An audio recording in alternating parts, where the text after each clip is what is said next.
Dr. Evelyn Carter's research ship, Erebus, floated quietly in the middle of the vast ocean. The water was dark, and the night sky was dotted with only a few stars. The mission seemed simple: explore a deep trench, collect some samples, and return. But Evelyn couldn't shake off the strange feeling in her chest, as though the ocean was hiding something no one was meant to see. Evelyn stepped out of her cabin and leaned on the cold metal railing, staring at the still water. It was too quiet, and the silence felt heavy. Captain Jonas, a seasoned sailor who had spent years on the sea, stood nearby, watching the horizon. The rest of the team was small: Malik, the technician who managed the sonar, and Clara, a young marine biologist excited about her first deep-sea mission. As the submarine, Neptune, began to lower into the water, Malik called out from his station. "Doctor, Carter, something's not right. The sonar is picking up weird signals." "Weird how?" Evelyn asked, walking over to him. "It's like something is moving down there, but I can't tell what it is," Malik replied, his voice uneasy. "It's probably just a school of fish or water currents messing with the signals." "Keep monitoring," Evelyn said, trying to sound calm. But deep down, she felt uneasy too. As the submarine went deeper, Clara spotted something unusual. "Look, there's some kind of light down there," she said, pointing at the screens. Evelyn leaned closer to see faint, blinking lights in the deep darkness. They were too steady to be fish, and too bright to be anything natural. "It's probably some bioluminescent creatures," she said, though she wasn't entirely sure. The submarine continued its descent until they reached the trench floor. That's when they saw it: a massive structure standing in the middle of the dark sea. It wasn't a natural formation. It looked like something built by someone, or something. "What is that?" Clara whispered, her voice trembling. The structure was smooth, with glowing symbols carved into its surface. Evelyn had never seen anything like it in her studies. "Captain Jonas, are you seeing this?" she asked through the radio. "I see it," Jonas replied, "but it doesn't make any sense. There's no record of anything being built here." As they moved closer to the structure, a low, deep sound filled the submarine. It wasn't just a sound. They could feel it in their bones, like the ocean itself was humming. "What is that noise?" Malik said, his voice shaking. "I don't know," Evelyn replied, her hands gripping the controls. The submarine's lights flickered, and the instruments started going haywire. Then a part of the structure opened, like a giant crack in the wall. Evelyn hesitated but decided to steer the submarine closer. Inside was a large, empty space glowing with an eerie light. Black liquid dripped from the walls, and strange shadows moved in the corners. "We should leave," Clara said, her voice shaking. "This place feels wrong." "Just a quick look, and we'll leave," Evelyn said, trying to keep her team calm. But before she could take any samples, something moved. A shadow outside the submarine grew larger, blocking the light. It wasn't just a shadow, it was alive. A massive creature with long, flowing tentacles swam into view. Its body glowed faintly, and its many eyes stared directly at them. "Oh my God," Clara whispered, frozen in fear. The creature moved closer, wrapping one of its tentacles around the submarine's glass window. Evelyn's heart raced as she struggled to stay calm. "We're leaving! Now!" she shouted, hitting the controls for an emergency ascent. The submarine started rising, but the creature followed, its tentacles reaching for them. The team could hear scraping sounds as it tried to grab the submarine. Malik pressed his hands over his ears, muttering, "This isn't real. This can't be real." When they finally reached the surface, Evelyn's relief was short-lived. Their research ship was gone. There was no sign of it anywhere. The ocean stretched endlessly around them, and the sky looked strange, as if the stars had disappeared. "What's happening?" Clara cried. tears streaming down her face. "I don't know," Evelyn said, trying to keep her voice steady. Days passed, but no help came. Malik stopped talking altogether, sitting silently in the corner, staring into nothingness. One night, he stood up without a word and walked straight into the water. Evelyn and Clara tried to stop him, but it was too late. The sea swallowed him, and he was gone. Clara became quiet after that, muttering the same thing over and over. "It won't let us go. It's coming for us." Evelyn noticed something strange on her hands. Symbols, the same ones carved into the structure, were now glowing faintly on her skin. She realized they hadn't left the creature behind. It had followed them to the surface. One night, as the sky turned darker than ever, Evelyn recorded her final message. "If anyone finds this, don't come here. Don't go near the trench. The ocean isn't what we thought it was. It's alive, and it's hungry." As she finished speaking, the water around the submarine began to ripple. She looked out the window and saw it. The creature was there, waiting, watching. Evelyn knew she couldn't escape. She had brought something to the surface, something that didn't belong in the world above. The storm had passed, but the sea remained restless.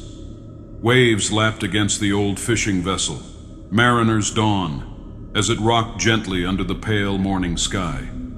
Captain Elliot Stone, a grizzled man with years of sea life etched into his face, stood at the helm, staring at the horizon. He wasn't a man prone to fear, but something about this voyage unsettled him. He wasn't alone. On board were two other crew members, Isaac, the young and eager deckhand, and Dr. Lila Morgan, a marine biologist who had paid generously to charter the vessel for an exploration.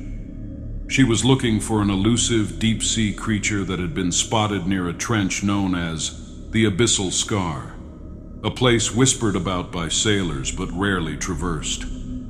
"We're nearing the coordinates, Captain," Lila said, her voice sharp with excitement.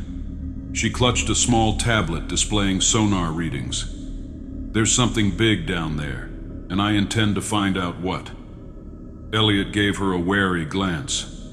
"I've sailed these waters for decades, and let me tell you, some things are better left alone." Isaac, who had been listening, chuckled nervously. "Come on, Captain. It's probably just a big fish, nothing we can't handle." But as they approached the trench, the atmosphere shifted. The air felt heavy, and the sea turned unnaturally calm. Even the usual calls of seabirds were absent. Lila was too focused on her equipment to notice, but Elliot felt it in his gut. Something wasn't right. The sonar beeped loudly, breaking the silence. Lila's eyes lit up. "There it is!" She pointed to the screen, which displayed a massive, unidentifiable shape moving deep below them. "That's no fish," Elliot muttered under his breath. Ignoring his warning, Lila ordered the deployment of her custom-built submersible, Nautilus. It was small but sturdy, designed for extreme depths. She insisted on piloting it herself. "You're really going down there alone?" Isaac asked, his voice tinged with concern. "It's perfectly safe," Lila replied. "I've done this before." Elliot grumbled but helped her prepare. As the submersible descended into the dark waters, he watched the cable spool out, connecting the vessel to its lifeline. Inside the Nautilus, Lila's excitement grew as she descended into the trench. The water grew darker and colder, the sunlight fading until only the submersible's lights illuminated the way. Strange fish with translucent bodies and glowing eyes drifted by, but Lila barely noticed them. She was focused on the sonar, which now displayed the massive object stationary at the bottom of the trench. When she reached it, her breath caught. In the glow of the submersible's lights, she saw what looked like a massive gate carved into the ocean floor. It was covered in intricate symbols that pulsed faintly with a blue-green light. The gate was ancient, but it didn't look worn or damaged. It felt alive. This is impossible," Lila whispered, recording everything with the submersible's cameras. She reached out with the robotic arm to take a small scraping from the surface of the gate. The moment the claw touched the structure, the symbols flared brightly, and a low, resonating hum filled the water. The air grew colder, and the crew felt an overwhelming sense of dread. The creature raised one of its clawed hands, and the sea itself seemed to respond. A massive wave rose, crashing over the mariner's dawn and tossing the crew into the water. Elliot surfaced, gasping for air. He could see Isaac struggling a few feet away, but couldn't reach him in time. The creature's long arms swept through the water, pulling Isaac under. His screams were cut short.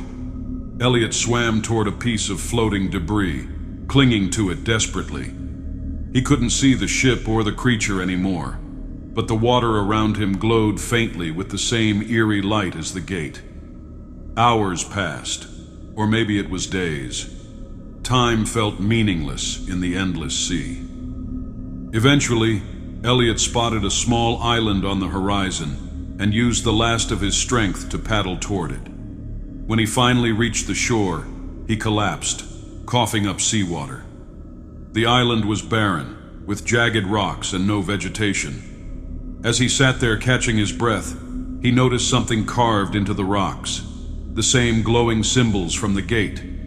A voice echoed in his mind, deep and resonant. "You opened the gate. The sea belongs to us now."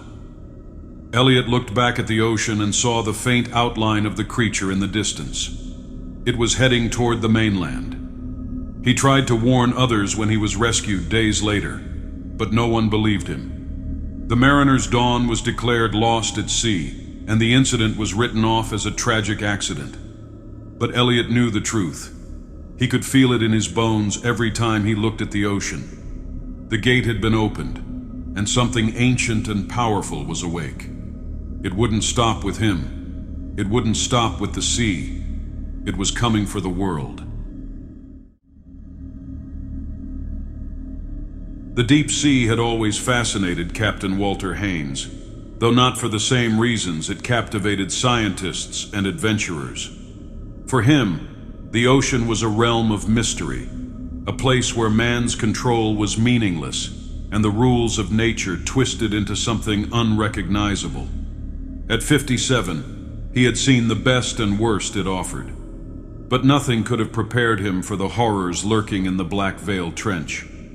Walter had been hired by a wealthy explorer, Marcus Leyland, who was determined to chart the trench, a crevice so deep and foreboding that even the most advanced technology failed to capture its secrets.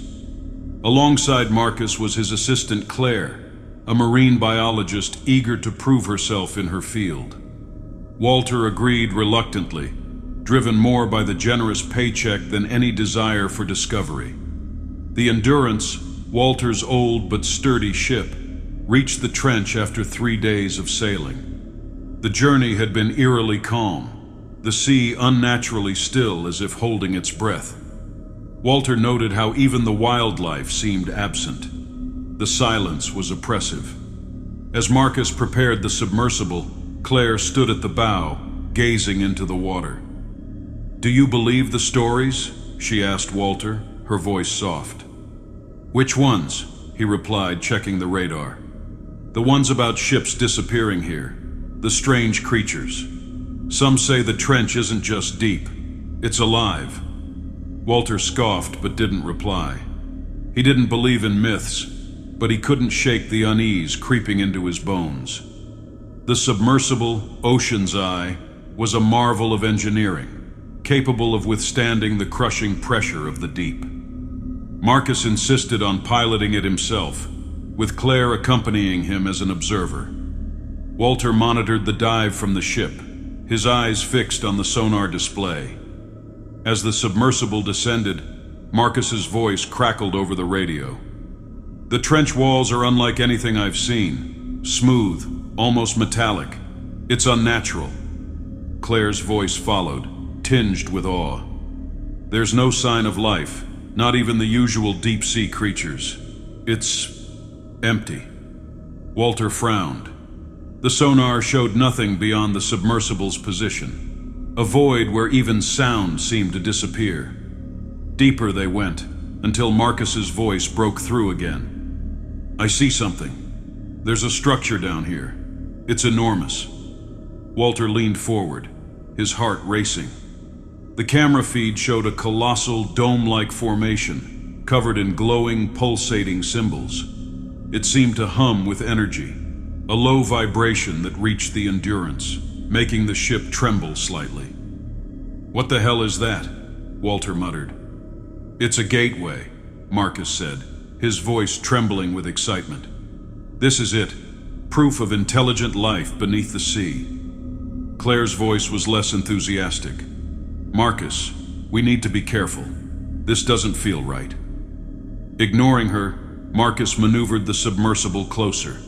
The gateway seemed to react, its symbols glowing brighter. Suddenly, a low, guttural sound echoed through the trench, shaking the submersible.